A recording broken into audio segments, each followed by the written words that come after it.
প্রথম ধাপের উপজেলা নির্বাচনে চেয়ারম্যান পদে লড়ছেন ১৩ জন মন্ত্রী এমপির স্বজন। এই তথ্য জানিয়েছে ট্রান্সপারেন্সি ইন্টারন্যাশনাল বাংলাদেশ টিআইবি। ধানমন্ডিতে সংবাদ সম্মেলনে টিআইবি জানায়, চেয়ারম্যান প্রার্থীদের ৬৯.৮৬% ব্যবসায়ী।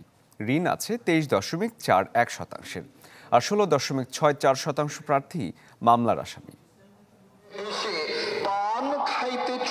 ষষ্ঠ উপজেলা নির্বাচনের প্রথম ধাপে ভোট হবে ১৫২ উপজেলায়। এর মধ্যে নির্বাচন কমিশনের প্রকাশিত ১৪৪টির প্রার্থীদের হলফনামা বিশ্লেষণ করেছে টিআইবি।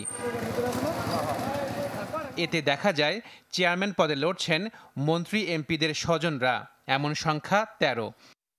সার্বিকভাবে প্রার্থীদের ৪০% আয় দেখিয়েছেন ৩.৫ লাখ টাকার নিচে, অর্থাৎ করযোগ্য আয় নেই তাদের। আর চেয়ারম্যান প্রার্থীদের ৬৯.৮৬% ব্যবসায়ী, ভাইস চেয়ারম্যান প্রার্থীদের ৬৬.৫৯%, নারী ভাইস চেয়ারম্যান প্রার্থীদের ২৪.৩৯% ব্যবসাকে পেশা হিসেবে দেখিয়েছেন। প্রথম ধাপের নির্বাচনে চেয়ারম্যান প্রার্থীদের ৯৪ জন কোটিপতি, যা গেল ২ নির্বাচনের চেয়ে ৩ গুণ বেশি। অস্থাবর সম্পদে কোটিপতি প্রার্থীদের শীর্ষে গোপালগঞ্জ সদরের কামরুজ্জামান ভূঁইয়া। তার অস্থাবর সম্পদের পরিমাণ ২৫.২৪ লাখ। ৫ বছরে সবচেয়ে বেশি আয় বেড়েছে বিশ্ব প্রদীপ কুমার কারবারির। ২০১৯ সালের তুলনায় তার আয় বেড়েছে ৩,৩19.15%। তিনি লড়ছেন খাগড়াছড়ির রামগড় উপজেলা চেয়ারম্যান পদের জন্য। ৫ বছরে অস্থাবর সম্পদ বৃদ্ধিতে উপজেলা পরিষদের জনপ্রতিনিধিরা পেছনে ফেলেছেন সংসদ সদস্যদের। এই ক্ষেত্রে প্রথমে আছেন গাইবান্ধার ফুলছড়ি উপজেলা চেয়ারম্যান প্রার্থী জিএম সেলিম পারভেজ।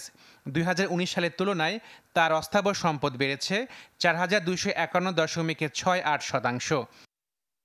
১০ বছরে আয়ের শীর্ষে রওশন আরা সরকার।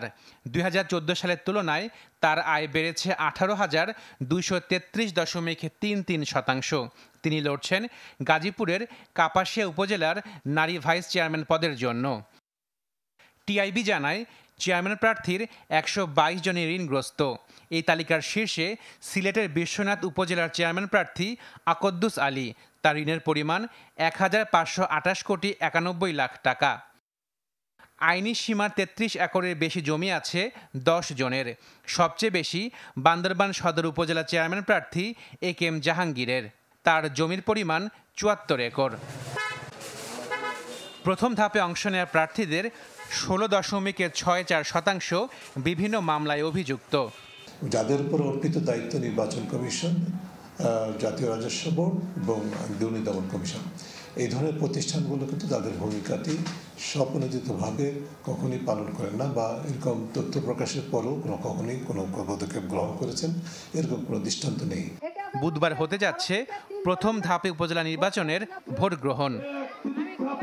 আশিকুন প্রিন্স, চ্যানেল 24, ঢাকা।